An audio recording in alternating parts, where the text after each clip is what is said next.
meat na ang sarap-sarap ng parang mga fresh na fresh ka kasi ang lamig-lamig dito! Fresh na fresh kagaya ni DJ din. Salamat DJ Ali sa pagpunta niya dito. So tayo ay mamimili na.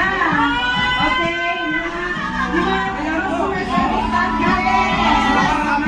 Wow! Guys, tignan nyo naman! Lahat ng nasingkat, meron sila!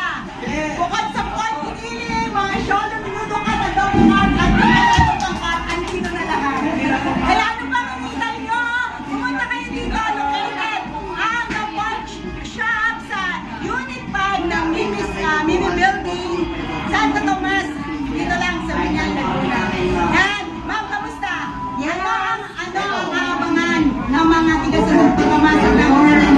Yes, because ito yung pinaka-first na branch natin dito sa Binyan, Laguna. Ito po sa first branch in Laguna. May 7 branches na tayo here in Luzon, concentrated sa Cavite. But we are so proud to open our first branch in Laguna dito sa South City Drive. And of course, sa mga suki natin, abangan natin yung mga papromo natin ni J. Ali. Ito yung mga menudo, adobo.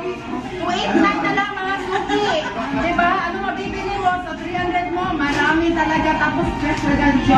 Local pork. 100% local pork. Kasi gusto namin talaga ni J. Ali i-serve sa mga household. Kasi sa iba napakamahal. Hindi nila matry yung masarap na local pork. So, ngayon, chance na nila na mapag-try